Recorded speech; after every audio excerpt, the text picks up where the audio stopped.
para pemirsa di seluruh tanah air maupun yang berada di luar negeri, karena saya yakin juga kegiatan ini ditonton oleh masyarakat kita yang ada di luar negeri. Kali ini kita bertemu kembali dalam acara Presiden Prabowo Menjawab. Dan ini merupakan kegiatan kedua yang dilakukan oleh Presiden Prabowo. Dan kali ini kita sudah bersama dengan Presiden Prabowo bersama 6 orang yang diundang untuk berdiskusi dan bertanya jawab dengan Bapak Presiden. Terima kasih Pak Presiden sudah menerima kami di sini. Beberapa expert yang mungkin bisa dikatakan ini par excellence Pak Presiden. Jadi orang yang termasuk yang paling top di bidang masing-masing. Dan terima kasih banyak Pak Presiden sudah menerima kami di sini untuk melaksanakan diskusi dan tanya jawab lah dengan Presiden. Dan mungkin karena ini orang-orang par excellence, mereka mungkin kan mewakili keingintahuan paling dalam dari masyarakat Indonesia. Dan menggalinya juga mungkin agak dalam Pak Presiden. Jadi siap-siap juga Pak Presiden kayaknya ditanya oleh mereka. Mungkin nanti akan saya perkenalkan masing-masing kepada pemirsa yang di rumah. Kalau Pak Presiden mungkin sudah familiar dengan tamu-tamu yang ada di meja bundar ini.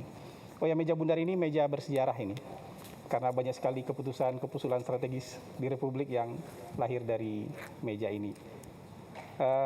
Di sebelah kanan Pak Presiden ada Mbak Eno, nama lengkapnya Mbak Retno Pinasti, pernah menjadi jurnalis Voice of America, ya. Kemudian sekarang menjadi Pemret di Liputan 6.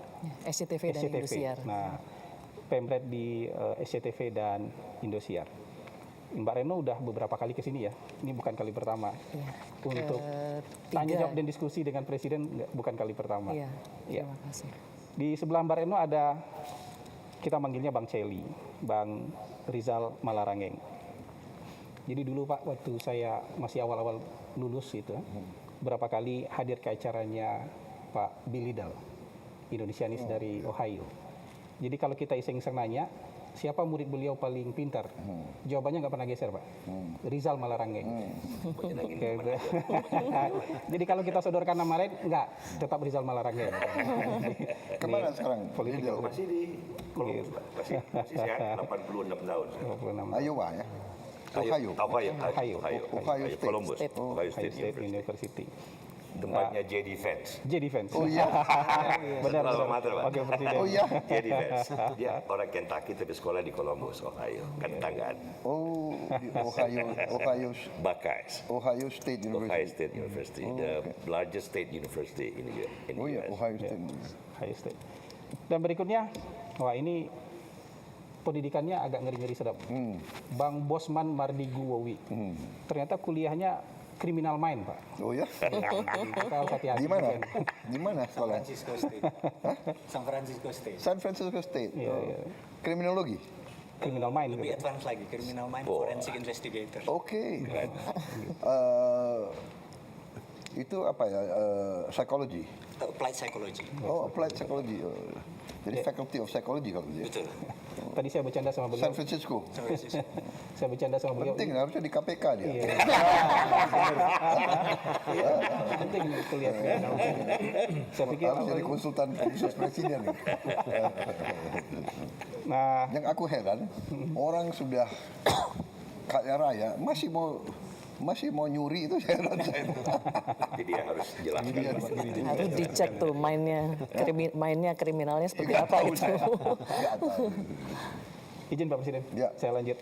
Ini Mas Muhammad Faisal, Direktur Center of Reform on Economic Indonesia, CORE. CORE ini, Direktur Eksekutif beliau sekarang. Jadi ini kritis-kritis juga ini Pak. Jadi Bapak harus siap juga kalau. Lulusan mana? Australia Pak. Australia. UQ, Queensland Uni. Queensland. PhD-nya di Australia. PhD di Queensland, Iya. Master di Melbourne Uni Pak. Oh, oke. Nah, berikutnya. Nah, Mbak Retno pernah di Amerika juga? Saya di Amerika sekitar 7 tahun. Oh, Tapi jadi kalau sekolahnya di Ini pendidikan Inggris barat Pak. semua nih. Tadi UGM dulu, Pak. UGM dulu.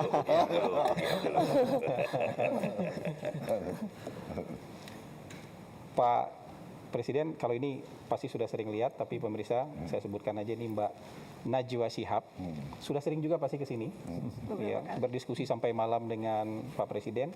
Tapi walaupun sering ke sini, pertanyaannya katanya tetap tajam-tajam, Pak. Jadi nggak mau kendor. Sekolahnya di mana? Saya S1 UI, Pak. S2 saya di Melbourne Law School. Oh, mau Melbourne Law School. Jadi, Orang hukum. Dan terakhir, Produk asing. mantan Menteri Keuangan dan mantan Kepala BKPM, Bang Dede Khatib Basri. Sekarang lagi di Harvard, Bang ya? Iya. Sekarang lagi ngajar di Harvard. Ya mungkin nanti akan. PhD-nya di mana, Pak? Saya dari Australian National University. ANU.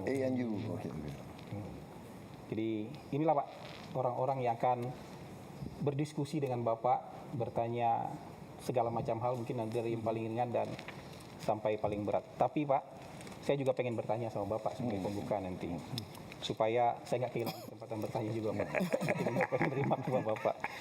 Nah, kalau saya pantau-pantau Pak, Bapak kan sudah bicara soal ketahanan pangan, ketahanan energi itu lebih dari 20 tahun. Dan pas perang seperti ini rasanya dapat relevansinya. Kalau dulu kan kayak masuk kuping kanan, keluar kuping kiri aja kita ketika bicara ketahanan pangan dan ketahanan energi. Dan ini juga pengakuan dosa Pak, mohon maaf Pak. Saya 2019 ikut bully Bapak dulu Pak, waktu Bapak bicara kita harus siap perang, dunia bakal perang. 2019 ya? Iya Bapak bicara itu. Oh, you di Fiak sana ya? Iya. Jadi saya pengakuan dosa dan okay. kayak tidak percaya, tapi ternyata 2022 ada perang, 2023 ada perang, 2025 ada perang, sekarang 2026 ada perang yang jauh lebih besar lagi. Nah, pertanyaannya, Bapak bicara dan berpikir soal ketahanan pangan, ketahanan energi itu karena memang memprediksi perang atau karena memang mazhabnya mazhab nasionalis gitu? Jadi lebih Enggak, kemana saya itu? kira mazhabnya mazhab akal sehat. Common sense and reality. Ya. Jadi saya tuh berpikir selalu mencari the basics, mencari esensi dari masalah. Itu nah, esensi kita bernegara, esensi kita hidup beradab, ya, peradaban manusia, human civilization. Pertama itu kan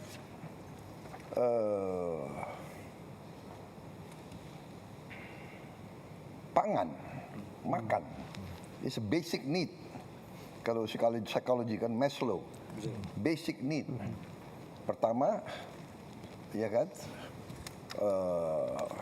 aman dari ancaman cuaca, ancaman binatang buas, dan ancaman manusia lain. Baru kebutuhan air untuk minum, kebutuhan makan. Baru tingkatan-tingkatan lebih tinggi daripada kebutuhan. Jadi makan itu is very basic, very basic. Jadi kebetulan saya ini juga saya suka baca sejarah dan juga latar belakang saya sebagai prajurit, sebagai perwira ya mendorong saya terus belajar sejarah. Dan di situ saya lihat common denominator, masalah yang azazi selalu adalah pangan. Iya kan? Perang, awalnya perang antara kelompok manusia dan kelompok manusia adalah rebutan pangan. Rebutan daerah di mana ada banyak binatang berburu, atau rebutan sumber air, atau rebutan lahan yang sangat subur. Oh, ternyata di lahan itu, di lembah itu banyak rusa-rusa suka makan di situ. Berarti rumputnya subur. Aku ingin kuasai lembah itu. Tapi ada suku lain, perang, rebutan. Jadi itu yang mempengaruhi saya, sehingga saya lihat kalau kita ingin merdeka, kita harus jamin sumber pangan. Itu juga yang disampaikan oleh Bung Karno kan. Bung Karno begitu dia mimpin Indonesia baru merdeka, yang dia urus sebetulnya ya pangan, pertanian. Dia yang bikin IPB, dia yang selalu ngomong the hungry stomach cannot wait. Iya benar. Iya kan? Jadi itu sebetulnya bukan ya itu. Jadi waktu itu saya berbeda pandangan dengan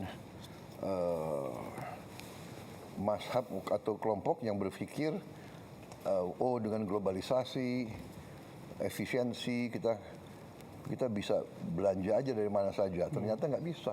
Iya, iya. Satu juga perkembangan sains dan teknologi membuat bumi kita sebenarnya semakin kecil. Kalau 200 tahun yang lalu perang di Eropa nggak pengaruh untuk kita. Iya, iya, iya. Iya kan? Biar aja Inggris sama Jerman perang, Prancis sama ya. Sekarang perang di mana saja berpengaruh. Gitu loh. Terasa Pak. Iya, perang Ukraina. Harga pangan naik di dunia. Karena Ukraina penghasil gandum, jagung yang terbesar, Rusia juga, ya kan? So bumi yang semakin kecil, the world gets smaller, ya kan? Because of technology, kita interconnected. Kejadian di satu tempat berpengaruh ke kemana-mana. Apalagi nuklir, ya kan? Iya. Saya kira itu, Pak Hasan. Iya, iya, iya. Jadi apakah Bapak waktu itu sudah 20 tahun lalu sudah berpikir akan ada perang? Oh, begini. Sad to say, sangat sedih bahwa memang sifat manusia itu selalu ingin dominasi yang lain. Ini sifat hakikat manusia. Dengan dominasi dia bisa menentukan kan. Yang tadi saya katakan, oh lembah di situ lebih subur dari lembah saya mau kuasai itu. Iya, iya. Oh, lereng itu sumber airnya banyak, saya sumber airnya kurang, saya mau kuasai itu. Iya, iya, iya. Jadi kalau kita baca sejarah, ribuan tahun, manusia condong selalu perang. Nah, perang adalah destruktif. Kita mengerti bahwa perang itu sangat jahat. Perang itu destruktif. Perang itu harus kita hindari at all cost. Iya. Tapi kalau kita terlalu naif, kita terlalu baik, kita nggak mau siap untuk perang, kita nggak mau belajar perang, kita nggak mau melengkapi diri untuk perang, kita justru akan Diperangi. dihabisi. Itu sejarah dunia. Ya itu akhirnya yang kita kenal sekarang dengan hukum Thukydides, ya kan? The strong will do what they can, the weak suffer what they must. Yang kuat akan berbuat sekendak hatinya, yang lemah harus menderita. Itu sudah menjadi semacam adagium. Hukum alam jadinya. 2500 tahun.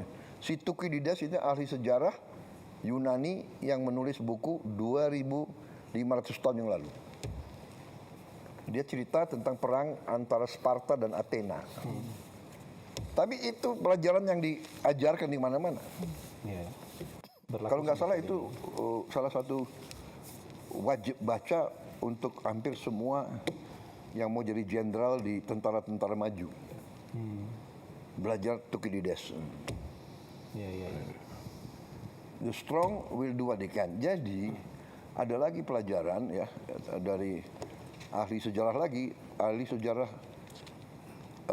Romawi, Vegetius, sekitar sama itu 2500 tahun. Rupanya dari situ sudah mulai tulisan-tulisan tentang perang. Vegetius dia kasih pelajaran sic vis pacem para bellum. Siapa yang mau damai? Sic vis pacem, kalau kamu mau damai, Harus siap. bersiaplah untuk perang. Siapa? Nah, yang kita lihat sekarang yang kita soal politik, saya tidak ikut-ikut ya politik. Tapi kalau dari segi kita lihat perang kemarin terakhir ini yang sedang berjalan, Iran lawan Amerika dan Israel, harus kita akui, Iran tuh persiapan yang lama. Ya. Dan dia sendiri mengatakan, kami sudah siap perang ini sudah puluhan tahun. Dia kan dia di embargo ya, dia di 79. sanction berapa tahun itu? 79, 47 Hampir tahun. 9 kan mulainya. 47 tahun, Pak. 47 tahun. 40 tahun di embargo loh. 47 tahun dikasih sanksi. Bertahan dia. Ada banyak pro dan kontra tentang rezimnya dan sebagainya ya, tapi bahwa dia berani dan siap perang lawan kekuatan sangat besar. Iya, iya, iya. Dan dia bertahan nih sudah hari ke berapa? 17 ya? Hari 17. Dan menyerang juga Pak, bukan hanya bertahan. Menyerang. Iya, tapi dia menyerang sesudah diserang. Iya. Enggak, maksudnya punya kemampuannya itu. Iya. Jadi di 47 years dia bukan diam, dia benar-benar persiapan. Mempersiapkan diri. Karena yakin itu akan pasti terjadi. Iya, iya, iya. Iya. Bang Celi, ada yang mau ditanyakan Terima ke kasih Pak Prabowo? Pak Presiden bisa diterima bersama kawan-kawan mewakili teman-teman. Ya, saya terima kasih. Ini bagi saya kehormatan. Kehormatan Terima besar. kasih. Ini sebenarnya kita sudah memulai tapi dengan pertanyaan ringan dulu Bapak Presiden karena sudah mulai berat supaya kan masih panjang malam. Masih panjang. Biar lebih ini sedikit yang lebih ringan barangkali kan banyak persoalan dunia, Bapak juga punya passion geopolitik, belum lagi persoalan dalam negeri. Pertanyaan yang barangkali tidak kurang penting ya, bagaimana proses sehari-hari tokoh sejarah yang sedang berlangsung cepat itu mengambil jarak dan santai mengedurkan, karena kalau Churchill misalnya Bapak kan di tengah Perang Dunia Kedua pun dia minta izin jangan sampai jam tidur siang saya terganggu. I know it's a war but I need to rest so I can think better. Iya, iya. Kalau ada waktu kosong sedikit melukis dan ngasih makan angsa. Iya.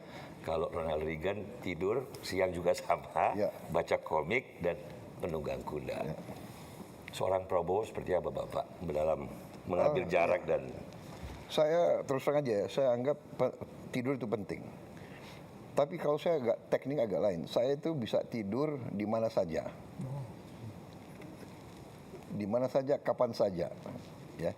Jadi mungkin ini ilmu saya dapat di tentara. Jadi bagi saya umpamanya naik mobil, saya bisa tidur. Naik helikopter, saya bisa tidur. Naik pesawat, saya bisa tidur. Kalau saya antara 2-3 pertemuan, saya masuk 10 menit, 15 menit, saya tidur. Bagi saya 15 menit is nge-charge gitu loh. Jadi lebih power Apalagi nap, 20 ya. menit. My ideal actually is 30 menit. Jadi kadang-kadang antara meeting sama meeting, aku minta jeda setengah jam gitu. Saya tidur gitu. Kalau malam saya ini night, jadi kadang-kadang saya tidurnya jam 1. Tapi jam 3 saya bangun lagi. Kenapa? Ini masalahnya nih, teknologi ya kan. Kan ada YouTube. Iya kan? Bapak ikut juga YouTube untuk Ikut dong, saya harus perkembangan apa terakhir yang terjadi. Iya, iya, iya. Kan kita ini beda 4 jam sama Timur Tengah, Iya. 3 jam. Habis itu sama Amerika sekian jam. Jadi saya harus ikuti apa yang terjadi. Dan itulah mungkin yang membuat saya itu always a bit up to date. Iya, iya. Begitu. Jadi saya ingat waktu itu saya di Singapura. Shangri-La Dialogue. ya. Nah, karena saya punya kebiasaan jam 3 saya bangun, saya buka YouTube. Jam 3 di Singapura ya. Itu kalau nggak salah di Washington DC 3 pagi itu 3 siang. 3 sore. Iya. Around 3 siang ya.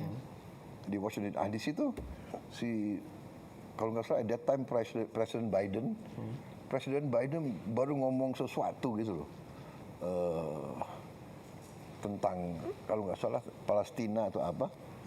Karena saya langsung baca waktu saya jam 9.10 pidato, saya yang pertama menyampaikan tanggapan saya terhadap pidatonya Biden gitu loh. So, ya kan itu. Berkah sepertiga malam terakhir ini, Pak. Jadi memang itu. Gitu Pak ya. Itu ya. Jadi saya kalau Winston Churchill memang dia bisa mungkin ya.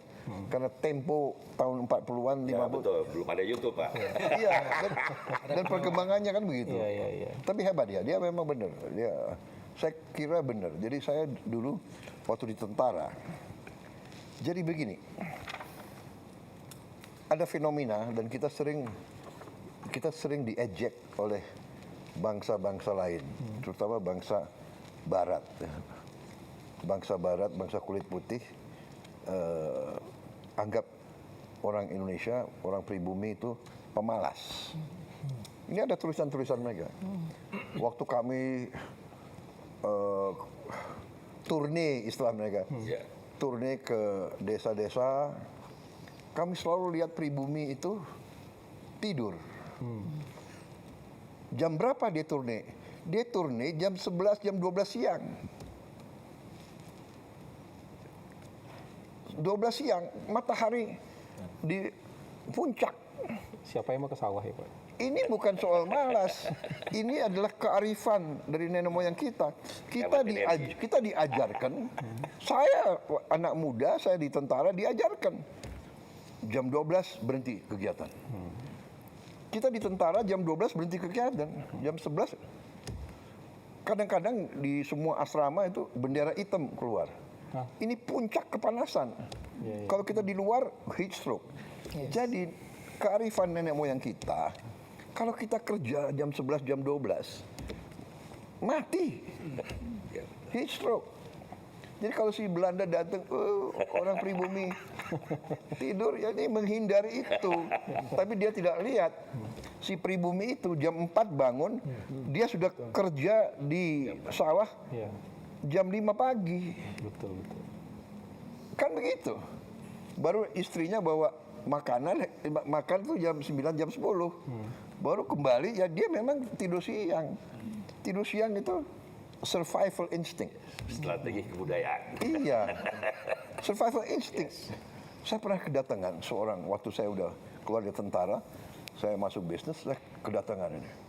Seorang, nggak tahu orang Inggris, banker, beautiful suit, datang di kantor saya, dia bikin joke. Dia bilang, dia bikin joke terhadap orang Indonesia. I don't know, I think you Indonesians, your hobby is sleeping, dia bilang. Aku untung udah pensiun kan. Apa dasarnya? Dia bilang, you know, every time I see my driver, he's always asleep in the car. Dalam hati saya bilang, baru saya jawab, do you know, have you asked your driver where he lives? Do you know some of them live in Sukabumi? To go to Jakarta, he wake up 3 o'clock in the morning, take a bus. The bus is 3 hours. To get to your house at 7 o'clock or 8 o'clock. Jadi dia nggak tahu kenapa. Survival instinct juga. Yang penting waktu when he drive for you, he's not sleeping, right?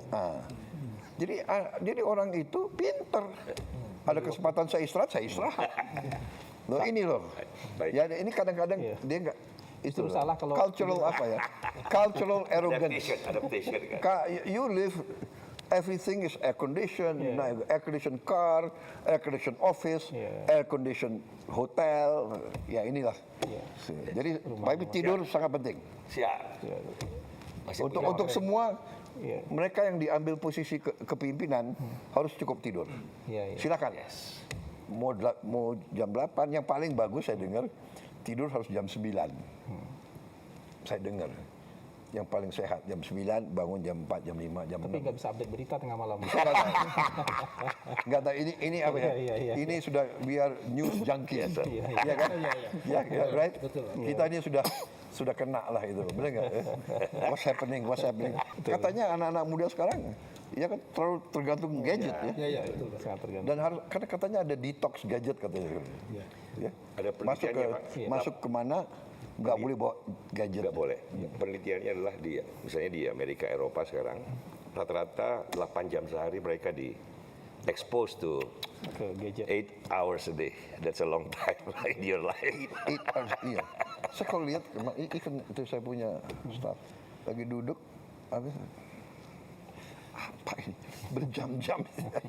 Iya, iya. Dan jago ya, dia punya tag dekat tangannya ya. Dia bisa kirim WA, luar biasa itu. Teknologi jempol gitu Pak.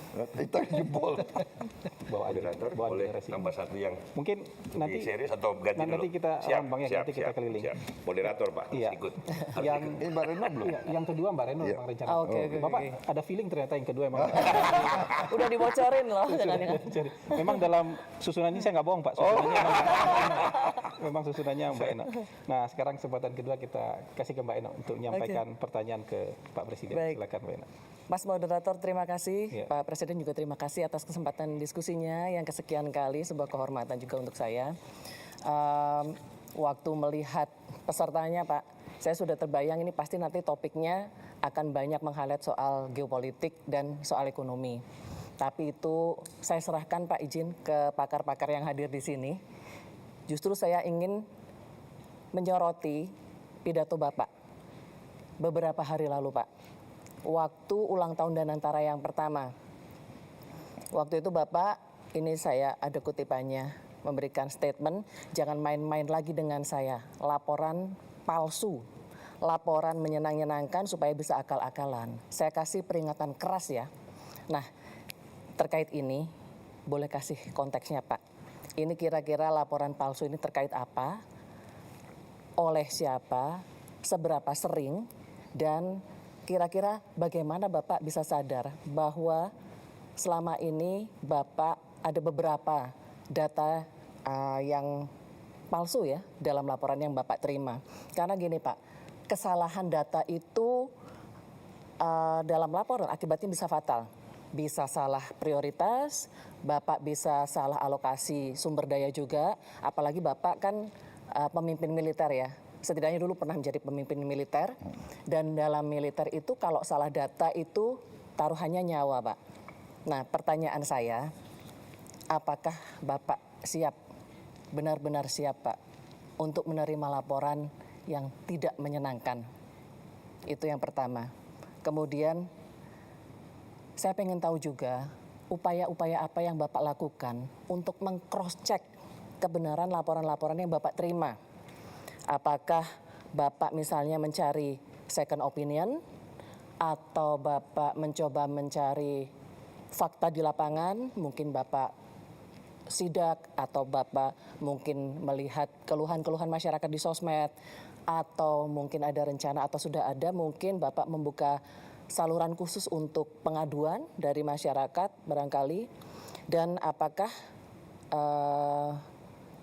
Bapak juga selama ini mencermati, tadi kan Bapak menyampaikan jam 3 memantau YouTube dan segala macam, mungkin kritikan-kritikan dari pengamat Pak, atau dari pers seperti kami gitu ya. Dan yang ketiga saya ingin tahu siapa teman diskusi Bapak. Karena gini Pak, apakah masih ada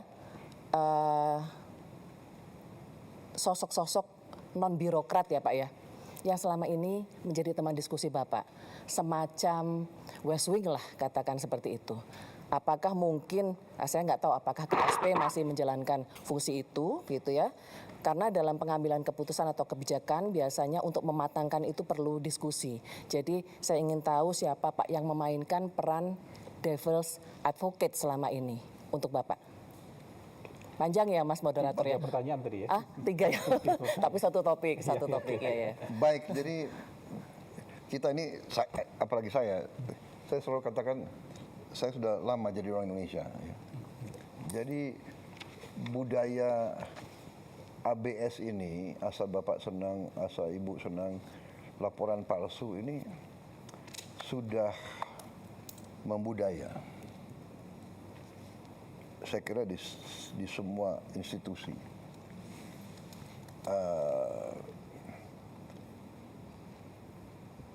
this is part of our problem. Ya, benar. Kalau salah informasi, ya keputusan tidak baik, ya kan. Dan ini masalahnya, ya.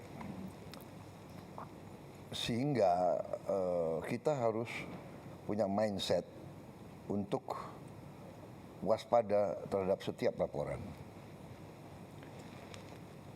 Dan benar, Mbak Retno, kita harus mau dan berani untuk menerima laporan yang paling tidak enak. Dan benar, saya suka monitor posting, podcast yang menyakitkan pun saya nonton. Karena saya anggap walaupun dia nyerang begitu dengan cara yang tidak baik, umpamanya ya, dan kadang-kadang saya ambil kesimpulan, oh ya, dia hanya motivasinya hanya dendam aja, nggak apa-apa. Tapi bagi saya ini, bagi saya itu adalah justru membuat saya lebih waspada. Jadi saya sebetulnya walaupun kurang ajar ya, tapi oh ya saya harus lebih waspada. Baru saya cek, ya kan? MBG diserang, cek, saya langsung cek. Panggil kepala BGN dan saya terus cross check. Saya kirim orang-orang saya yang ngecek. Saya kira kalau nggak salah ya, mungkin saya bisa cek langsung malam ini. Dari sekian puluh ribu dapur sudah kita tutup lebih dari 1.000. Lebih dari 1.000. Iya kan? Iya benar, udah datanya ada ya, lebih dari 1.000. Ini saya punya wakil kepala, satu ibu ya, ibu Nani ya. Ini galak sekali dia. Ya, dia sidak terus kerjanya. 1.030 ya. Iya, datanya 1.030 Pak. Ada yang SP1, SP2 juga itu Pak. Total 1.200. surat peringatan yang sudah disuspend. Mulai ada standarisasi. Oh iya, standarisasi. Dan kalau nggak beres, ditutup. Disuspend aja, sudah terserah kau. Habis itu kita kasih nomor telepon bebas pulsa, siapapun boleh cek, dan titik koordinat dari dapur itu diketahui oleh masyarakat sekitarnya. Jadi siapapun, ibu-ibu, orang tua, kepala sekolah, dia boleh masuk dan dia boleh komplain. Jadi memang laporan yang hanya bagus-bagus itu budaya yang tidak baik. Dan itu mungkin budaya Indonesia adalah mungkin niatnya baik, tidak mau menyusahkan pimpinan. Mungkin ya niatnya baik. Tapi jangka panjang. Contoh, saya kasih contoh ya, mungkin contoh zaman saya di tentara. Saya waktu itu komandan Kopassus. Saya sudah jenderal kalau nggak salah ya. Saya inspeksi ke Batu Jajar, pusat pendidikan, yang saya dulu pernah jadi komandan. Saya lihat keliling-keliling, tahu-tahu di satu titik saya lihat di situ ada helikopter dari jauh. Helikopternya latihan fast roping, turun dengan tali. Naik turun. Suatu saat helikopternya berhenti. Berhentinya agak lama gitu. Saya tanya komandan yang di situ, itu kenapa helikopter berhenti? Oh, break Pak untuk makan. Udah kan, break untuk makan kan. Jadi saya nggak tanya lagi. Besoknya saya di Cijantung, saya terima di situ kan selalu di tentara itu ada laporan harian. Jadi kalau hari Selasa hari ini atau laporan hari Senin dikasih laporan. Di batalion ini terjadi ini, saya dapat laporan di pusat pendidikan pasukan khusus Batu Jajar pada jam 13.08 telah terjadi kecelakaan dari helikopter gini-gini. Oh ini yang saya di sini waktu itu. Tapi nggak dikasih tahu. Tapi nggak dikasih tahu. Oh. Anda ngerti? Nggak paham. Apa yang Bapak lakukan waktu Niatnya, saya telepon ke komandannya, kenapa kok nggak laporan? Nggak enak komandan, nanti komandan. Kan begitu, niatnya. Tapi menurut saya, kamu lain kali jangan ya, kasih tahu apa adanya. Mungkin saya bisa bantu, saya bisa apa. So, ini masalah. Jadi saya karena itu kemarin tuh di Nantara, laporan pertama, Pak, 1 tahun hasilnya bagus, begini. Saya kejar dia, you laporan benar nggak? You jangan, ngerti nggak? Jangan nyenengin saya. Ini saya pegang loh. Saya ini sekarang bertanggung jawab atas Danantara. Enggak Pak, begini bisa ya? Saya bisa audit ya. Siap Pak. Itu dasarnya saya ngomong begitu. Ya kan? We have to have a new culture. Culture ini harus walaupun sakit, pahit, we have to face reality. Kita harus realitas lah. Dan kita harus siap terima tidak baik, kita harus siap dimaki-maki, kita harus siap dicurigai, nggak apa-apa. Saya belajar banyak. Seorang pemimpin yang baik tidak boleh takut menghadapi kesulitan. Kalau pemimpin yang unggul, lihat kesulitan, harus dikejar kesulitan itu. Rush to the problem. Hadapi. Solve the problem. Nah itu. Berarti kritikan dari pers atau dari pengamat nggak masalah ya Pak? Karena tempo hari Bapak sempat ini nih Pak, katanya pengamat ada beberapa yang mau, apa ya itu istilahnya? Enggak, jadi gini. Yang di... Iya, pengamat itu semua kritik itu baik dan membantu. Tapi ada orang yang kritik dengan niat motivasi yang nggak baik. Ngerti nggak? Dia kritik justru untuk menimbulkan kebencian. Atau kecurigaan atau kecemasan. Nah, ini menurut saya it's not good. It's not good. Ya kan? Satu, niatnya apa? Motivasinya apa? Ya kan? Kalau motivasinya evil, niatnya tuh niat jahat aja, itu nggak baik. Ya, ngerti nggak? Ya kalau kritikan berdasarkan suatu fakta, suatu fenomena itu baik, bagus. Contoh yang saya anggap informasi dari lapangan, justru dari anak-anak. Suatu saat saya kaget itu. Tahun berapa? Mungkin 1 tahun yang lalu. Gitu. Saya dikasih lihat, Pak ini ada anak-anak di Nias. Ini saya ingatin nama, ternyata baru saya tahu. Coba ada suaranya nggak? Dia teriak, nama saya dipanggil, coba. Kami keseringan dihambat banjir di saat kami pergi ke sekolah. Dan kami mohon kepada Bapak untuk membangun jalan kami ini. Karena kami tersiksa kalau kami pergi ke sekolah. Anak-anak kita tiap hari masuk sungai basah, duduk di kelas basah, pulang kembali basah. Dia nyawa loh itu, nyawa itu. Semua terjun, kita kerjakan ini. Dibangun di Batak ya waktu itu. Anak-anak kita teriak, kita harus jawab. Sekarang kita akhirnya terpaksa di desa. Presiden Republik Indonesia dengan ini meresmikan 77 jembatan Bailey, 59 jembatan Armco, dan 82 jembatan perintis. Terima kasih atas semua bantuan. Orang yang sama. Ada sama sih. 1 tahun kemudian itu. Sekarang Ini kami viral tidak ini, Pak. pulang lagi dan tidak membuka sepatu lagi kalau kami pergi ke sekolah. Sekarang saya tidur lebih lega karena anak-anak di desa-desa terpencil tidak perlu lagi menyeberangi sungai dengan keadaan bahaya terhadap keselamatannya. Yamisa namanya. Saya tanya Yamisa ini. Anaknya berani ya, polos gitu. Tapi minta tambah lagi kan Pak dia? Nggak cukup dari jembatan katanya. Ya minta lagi dia bilang. Dia minta MBG. Desa kami belum dapat MBG, kebayangkan tuh.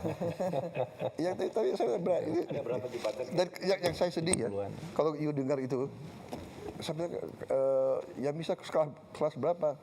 Sekarang saya kelas 12. SMA. Kamu mau kemana nanti? Orang tua kami miskin. saya ingin belajar, tapi orang tua kami miskin. Gitu. Tidak mampu Bapak. Saya sudah perintahkan apapun terjadi, kasih beasiswa sekolahkan anak itu. Iya kan? Karena saya ini punya filosofi hidup dari dulu. Kalau Anda bisa bantu banyak orang, bantu banyak orang. Kalau tidak bisa bantu banyak orang, bantu beberapa orang. Kalau tidak bisa bantu berapa orang, bantu satu orang. Kalau satu orang pun Anda tidak bisa bantu, jangan bikin susah orang lain. Penting. That's my philosophy. Jangan bikin Saya susah ajarin orang semua. lain. Saya ajarin semua. Lingkungan saya. Kalau kamu lihat ada orang sulit, berhenti. Apa yang kau bisa bantu? So, itu jawaban saya benar. Semua kritikan baik, tapi kalau kritik berdasarkan suatu kebencian dan kok mengada-ada dan kok tidak punya data, itu menurut saya kurang baik. Itu filosofi saya. Jadi, tapi tetap aja saya terima, saya anggap itu baik untuk saya, benar nggak? Tetap ditonton ya Pak. Tetap ditonton. Tetap ditonton, tetap. Tapi kalau saya lihat ini nggak ada gunanya, saya tinggalin. Tapi saya tangkap dulu gitu loh, iya kan? Pak, yang memainkan peran devil's advocate selama ini siapa? Oh banyak, saya hampir. Jadi orang-orang dekat saya itu sudah ngerti bahwa justru yang saya ingin tahu adalah tadi suatu alasan, suatu reasoning yang menyanggah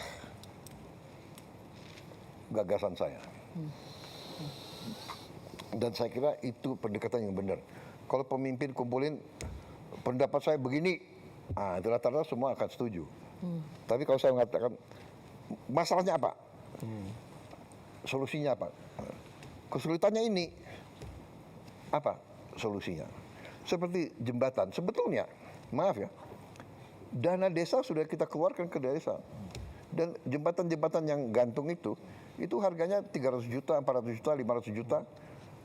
Katakanlah yang 100 meter panjang, paling 800 juta ada. Dan mereka terima 1 miliar 1 tahun. Kan bisa dia cicil 3 tahun, 4 tahun, jembatan yang bagus pun. Iya, betul. Tapi sudahlah, saya tidak mau tanya kemana dana desa, sudah anak-anak teriak. Dan langsung gitu, Bapak Prabowo, nggak apa-apa. Iya. Dia teriak, saya harus jawab. If I can do something, benar nggak? Ya, alhamdulillah. Sekarang saya bikin satgas jembatan, selain yang daerah bencana, dia laporkan bahwa yang paling mendesak kurang lebih 3.000 titik. Besar sekali. Tapi insya Allah awal 2027 selesai 3.000. Semua provinsi Pak ya? Semua provinsi, iya. Nasional. Siap. Cukup Mbak Eno sementara ya, round 1. Siap. Kita mungkin masuk ke tema ekonomi Pak. Agak berat lagi. Silakan. Silakan Bang Dede Basri. Terima kasih moderator. Terima kasih Bapak Presiden. Mungkin saya berikan sedikit konteks Pak, karena ini concern saya. Saya itu melakukan penelitian mengenai... Maaf ya, kan ini diskusi ya. Gak usah setiap saat Bapak Presiden nanti Anda nggak enak, ya kan udah kan. Mas Prabowo gitu, bener nggak ya? Janganlah Pak. Nah, ini di luar jam ya. Apa saya buka ini kali ya? Nggak ada yang berani Pak. Justru kalimat kita nggak keluar nanti kalau gitu. Nggak tahu saya.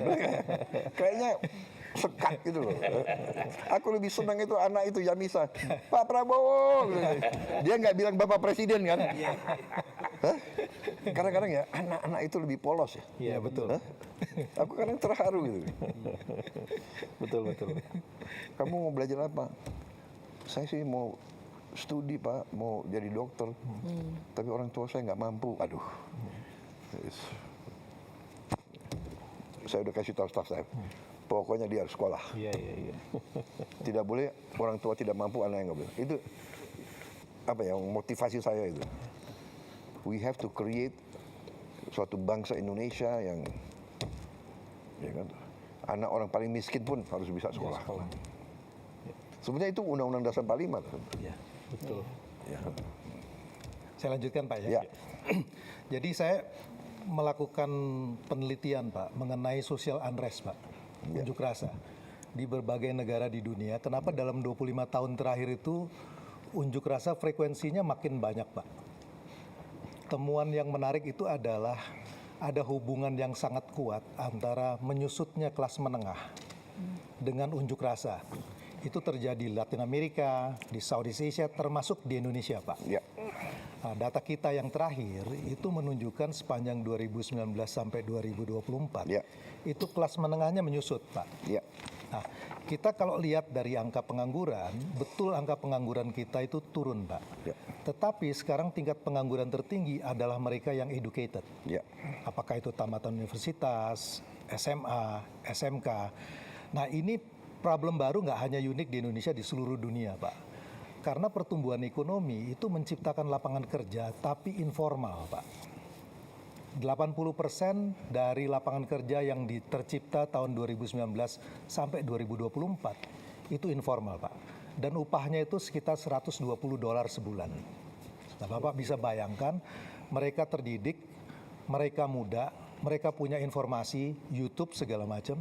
Ini kemudian bisa jadi potensi dari social unrest. Dulu di tahun 90 Pak, isu inequality itu mungkin samar buat orang. Tapi dengan sosial media itu berubah menjadi daily reality show Pak. Karena dia bisa lihat bagaimana cara hidup orang. Nah karena itu saya concern ya, kalau penciptaan lapangan kerja kita ini informal, ini bisa jadi soal ke depan. Apa yang kira-kira Bapak Presiden akan lakukan untuk address supaya lapangan pekerjaan ini yang tercipta adalah lapangan pekerjaan yang decent, Pak. Tidak hanya sekedar create jobs, but create good jobs. Mungkin itu, Pak. Justru inilah yang saya sedang lakukan. Justru ini. Makanya saya menyampaikan waktu saya maju sebagai presiden, saya tidak bicara lagi pembangunan bangsa. Saya bicara transformasi bangsa. Yang terjadi adalah deindustrialisasi. Yang terjadi adalah uang Indonesia tidak tinggal di Indonesia. Saya ingin hilirisasi. That's the only way. Kita tidak boleh ekspor lagi bahan mentah. Kita harus mengolah bahan mentah itu menjadi turunan produk industri yang bernilai tinggi. Di sini nanti bisa anak-anak muda yang pintar-pintar bekerja. Create good job. Saya akan buka pabrik mobil. Kenapa kita harus jadi pasar mobilnya orang lain? Kenapa? Karena will. Dengan segala hormat, Korea, sumber alam Korea apa? Coba periksa. Kita punya sumber alam semua untuk bikin mobil. Tapi dia sudah puluhan tahun lebih dulu dari kita bikin mobil. Kita punya timah, kita punya boksit untuk alumina, diolah menjadi aluminium jadi mobil. Tapi kita nggak bikin processing boksit. Prosesnya nggak ada. Jepang tidak punya boksit. Dia bikin mobil terhebat. Iya kan? Jadi ini Pak Kati, this is what we have to do. Makanya saya bikin buku transformasi bangsa. Saya katakan strategi transformasi bangsa. We have to transform. There's no other way. Untuk kita industrialisasi, kita harus melakukan ratusan pabrik. Itu yang kita sebut pohon industri. Dan kita sudah map out. We have a plan actually. Pohon industri untuk semua komoditas penting yang kita punya. Kelapa saja ternyata di negara manapun dianggap suatu miracle crop. minyak VCO, virgin coconut oil, itu dianggap anti cancer. Di Amerika saya punya teman-teman jenderal-jenderal Amerika, dia minum tablet virgin coconut oil yang dibikin bubuk jadi tablet. Tiap makan dia minum itu. Harga kelapa itu tinggi sekarang. Kita baru punya 1-2 pabrik kelapa. Selama ini kita ekspor kelapa gelondongan. Kelapa. Hampir semua komoditas. Ya, kita punya kopi terbaik. Tapi kita import Starbucks. Ya, Nestle, Nescafe. Iya kan? Kita punya coklat terbaik.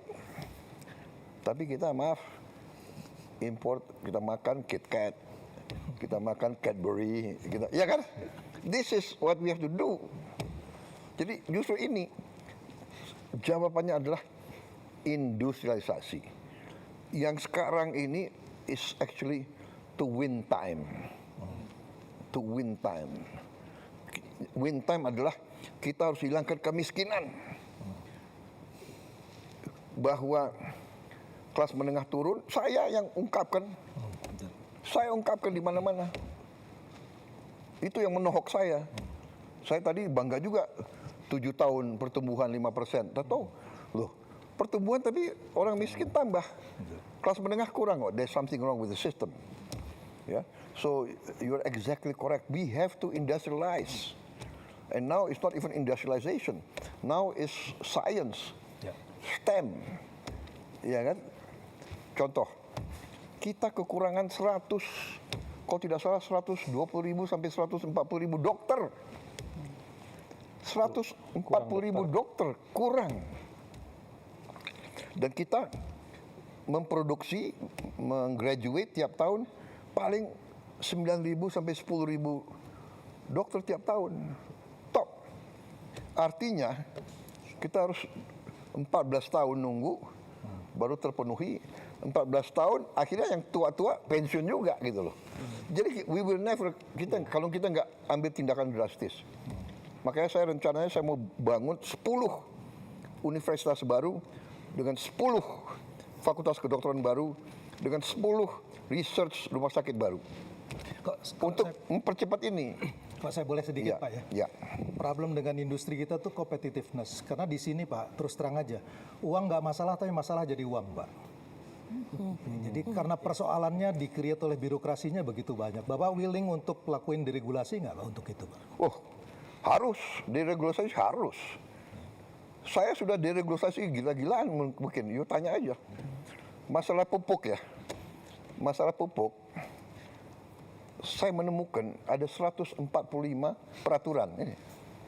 Ini contoh ini. Ini salah satu yang harus salah satu prestasi pemerintah saya ya antara lain ini penyaluran pupuk. 145 peraturan. Ya. Jadi ada 41 undang-undang, 23 peraturan pemerintah, 6 peraturan presiden, instruksi presiden. Di Kementerian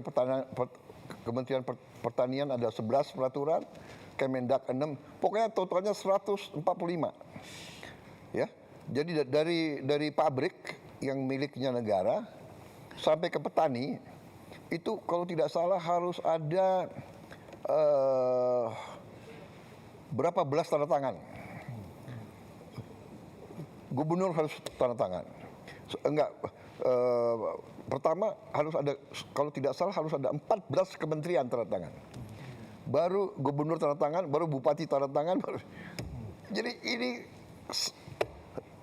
pupuk yang kita subsidi nggak sampai ke petani. Bahkan jadi penyelundup, diselundupkan kemana? Petani juga bingung, di mana saya akhirnya nangis-nangis.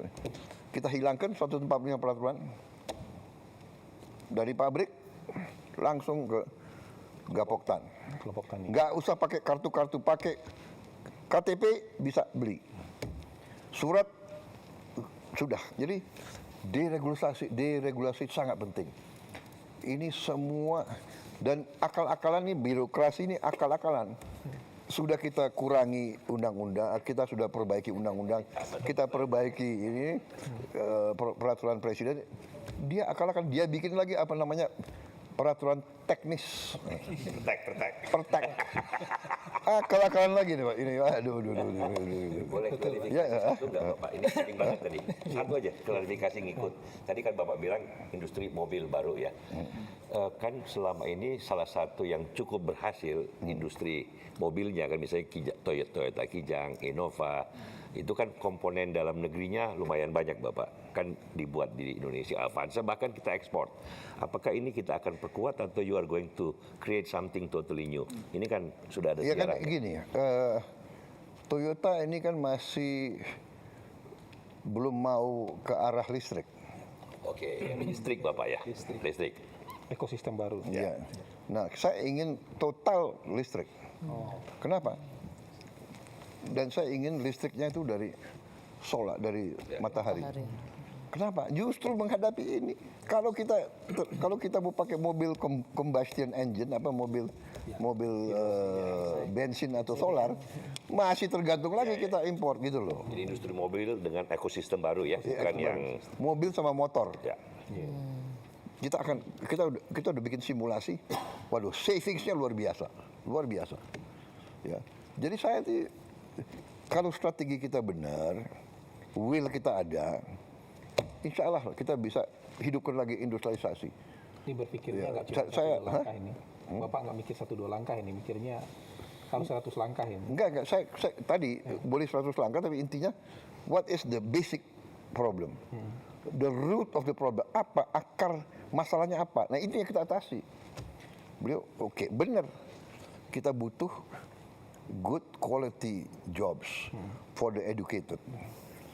But we also need massive jobs for the common orang-orang biasa yang ingin hidup dengan baik.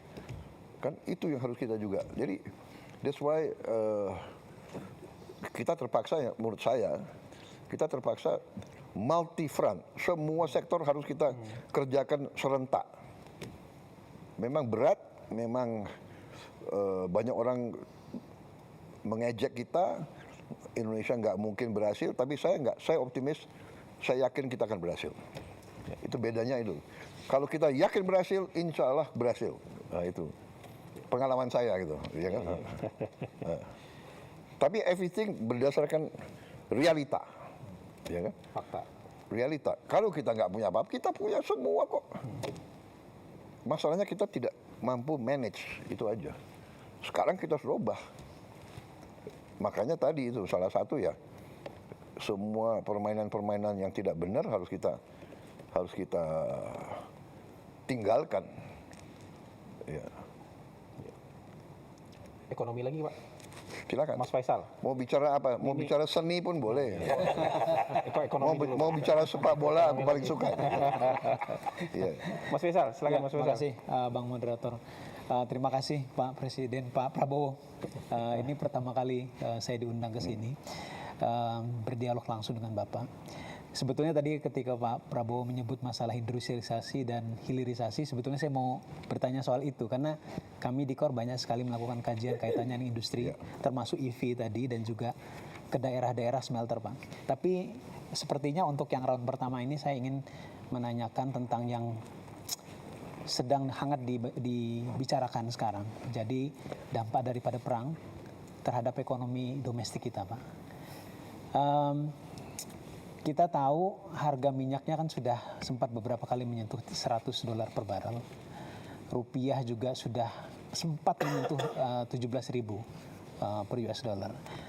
Jadi dari hitung-hitungan kami sendiri di Korpa, memang kalau dalam waktu yang panjang ICP harga minyak dunia itu di atas $80 per barel dan nilai tukar rupiah di sekitaran 17.000, memang dampaknya ke pembengkakan subsidi energi itu bisa lebih dari 100 triliun tambahannya saja, Pak. Itu artinya kalau dibandingkan persentase terhadap PDB berarti sudah tembus 3%. Nah, saya mendengar dari media bahwa Pak Prabowo ingin menahan itu, bahwa defisit APBN tidak tembus 3%. Tapi pertanyaannya bagaimana Pak? Karena concern kami kalau seandainya menahan 3% itu dilakukan dengan efisiensi yang caranya sama dengan tahun lalu 2025, kita sudah saksikan sendiri Pak, bagaimana dampaknya. Saya ketemu dengan banyak pelaku. Dampaknya bagaimana? Termasuk di daerah Pak. Di daerah kalau Bapak ingat ada gejolak di Pati, gejolak di beberapa daerah yang lain, itu karena susah untuk mencari jalan keluar bagi daerah untuk terpaksa mereka menaikkan pajak. Karena transfer ke daerah kan dipotong Pak, karena efisiensi juga. Nah, jadi apakah cara untuk efisiensi yang Bapak ingin lakukan sama, ataukah mungkin ada cara yang lain Pak? Misalnya contohnya begini Pak, apakah ada terpikir cara untuk refocusing misalnya Pak ya, termasuk misalnya mengalihkan sebagian daripada program-program yang sudah ada yang banyak alokasi anggarannya, termasuk mungkin program prioritas, ke pos-pos yang sifatnya tanggap darurat ini Pak. Oke, saya jawab. Iya Pak, silakan. Pertama, tolong Anda cek Ya. transfer ke daerah mana yang dipotong dan mana yang tidak dipotong. Ya, kalau tidak salah yang dipotong juga yang bersifat tidak produktif. Dan saya ingin jelaskan, waktu pertama kita lakukan efisiensi, kita menghemat 308 triliun dari pusat sebagian besar. Ya. Dan dari mana itu? Dari semua pengeluaran yang akal-akalan. Keyakinan saya itu semua 308 ini kalau tidak potong, ini ke arah korupsi. Pak Muhammad, saya kembali ke dasar ya. Saya akan kembali ke dasar. Bapak kan ekonom. Kalau kita bicara ekonomi Indonesia, selalu keluar angka ICOR. Betul. Ya, incremental capital output ratio. ICOR kita 6,5. Ya, tinggi sekali. Dibandingkan dengan Korea, mereka itu 4. Singapura 4. Kalau tidak salah Thailand 4, India 5. Artinya apa? Kalau kita lihat kita 6, Korea 4, Singapura 4. Arti itu adalah 4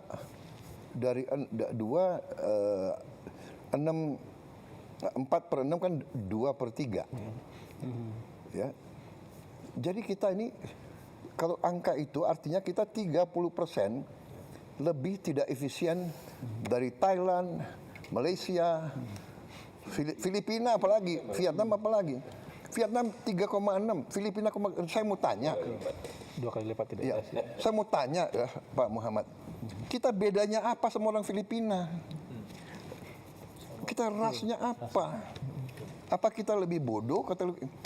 Kita lebih tidak efisien. Kalau saya pakai ini sebagai dasar, artinya saya datang mendekati APBN kita yang 3.700 triliun, which is 230 miliar dolar. Pertama saya sudah lihat, ini 30% dari 230 itu 75 miliar dolar. Tidak efisien ini. Dan saya sudah buktikan, dengan efisiensi saya bisa menghemat di awal 308 triliun. Itu sama dengan 18 miliar dolar. Masih banyak yang bisa kita hemat, Pak Muhammad. Banyak sekali bisa kita hemat. Coba, masa kita ada biaya seremonial? Tiap kementerian, tiap badan di seluruh eselon Indonesia itu ada biaya untuk ulang tahun. Saya bilang sudahlah, seremoni hanya di ruangan, potong tumpeng, ya kan? Biaya percetakan dan souvenir kita potong 75%. Pembelian alat tulis kantor kita potong 90%. Tiap kantor selalu beli alat tulis, beli buku, komputer hampir tiap tahun. Sewa gedung, peralatan, rapat seminar sejenis. Sudah ada kantor kementerian, semua pejabat maunya rapat di luar daerah. Luar kota. Betul. Di luar kota. ada yang mau di Bali, ada yang mau kajian-kajian, saya analisa, saya bilang masalahnya sudah jelas kok, masalah kemiskinan, kesenjangan, lapangan kerja, iya kan? Jembatan, anak itu teriak, Pak Prabowo, tiap hari kami basah. The problem is there. Jadi saya lihat dengan penghematan yang pasti ke korupsi. Nah, ini di awal, di akhir tahun pertama pemerintahan saya, Menteri Keuangan melapor, Pak, kita masih ada sisa sekian ratus triliun juga. Itu contoh ya. Jadi menurut saya kalau kita hadapi krisis, ya semua upaya kita pelajari, ya kan? Pertama kita harus turunkan konsumsi. Ya kita bisa turunkan konsumsi. Saya lihat negara-negara lain, umpamanya lagi mikir hari kerja jadi 4, dari 5 jadi 4. Ya, Filipina, Pakistan sudah. Kemudian work from home, bekerja dari rumah. Waktu COVID kita lakukan, cukup berhasil. Ya, saya kira kita bisa lakukan itu juga. Mungkin 75% karyawan dan pegawai bisa kerja dari rumah. Sekarang ada Vicon, ada banyak teknologi. 30 tahun yang lalu nggak ada, itu satu. Kita juga bisa, sebagai contoh tadi ya, work from home, kita juga bisa, umpamanya, satu mobil nggak boleh ditumpangi satu orang. Di negara-negara lain juga, satu mobil minimal 4 orang. Ya kan? So, banyak cara. Jadi, maaf ya, ada yang dramatisasi. Penghematan itu enggak, kita tidak kurangi biaya pendidikan apapun, kita tidak kurangi. Kita tidak kurangi biaya operasional, kita tidak, justru maaf ya, kita buka-bukaan aja. Saya berani, jangan nantang-nantang pemerintah pusat, ya kan? Banyak biaya yang harusnya dilaksanakan oleh kabupaten dan provinsi tidak dilaksanakan. Contoh tadi jembatan desa, rakyat harus teriak, presiden harus turun tangan. Padahal maaf, ada dana desa. Kemana dananya di bupati? Kemana gubernur? Tapi oke lah, saya ambil alih tanggung jawab. Ya, jadi kita ini harus terbuka, kita harus fair. Banyak pejabat itu terlalu banyak, menurut saya ya tidak efisien. Anda lihat sendiri, kita buka-bukaan ya. Ada kabupaten, apa kabupatennya? Pemerintah daerah, dia beli mobil dinas gubernur berapa? 8M. Ya, provinsi. Ya, ada tuh provinsi. Provinsi. Kaltim. Gubernur. Saya presiden di Republik Indonesia, saya pakai mobil mau buatan Indonesia. Iya kan? Harganya 700 juta itu. Mungkin karena ini presiden ya, ada apa namanya? Anti peluru, mungkin harganya 1M. Tapi tidak 8M. Coba kita selidiki semua. Efisiensi, habis itu kunjungan kerja. Sudahlah, itu yang kita minta, kesadaran, rasa tanggung jawab, ya kan? Bupati, kerja untuk rakyatmu. Gubernur, kerja untuk rakyatmu, ya kan? Itu yang kita minta. Jadi krisis ini ya kita akan sesuaikan. Dan dengan ini ya, krisis ini memang kita harus waspada, tapi kita banyak langkah yang kita lakukan, dan kebetulan juga ya kita berada dalam posisi yang agak lebih baik dari negara lain. Satu, kita sudah kontrak ya, untuk tahun ini kan kita sudah punya kontrak-kontrak, dan sebagian kontrak-kontrak itu justru bukan dari daerah situ, kita dari Afrika, kita juga dari Amerika gitu. Ya, harga itu kita ambil rata-rata 1 tahun. Ya. Tapi benar, kalau perang ini berjalan lama dan harga di atas 100, kita harus benar-benar lakukan langkah-langkah. Nah, tapi ini juga akan mempercepat strategi kita. Dari awal strategi saya swasembada pangan, swasembada energi, swasembada air. Air kita cukup, alhamdulillah. Banyak negara di Teluk itu Air aja nggak ada. Ya. air aja nggak ada. Ya, Saudi Arabia tidak punya air. Dia hidup dari desalinasi. Air laut. Dari instalasi desalinasi harganya 1 miliar satu. Dia punya nggak tahu 7, 8, 10 saya tidak tahu.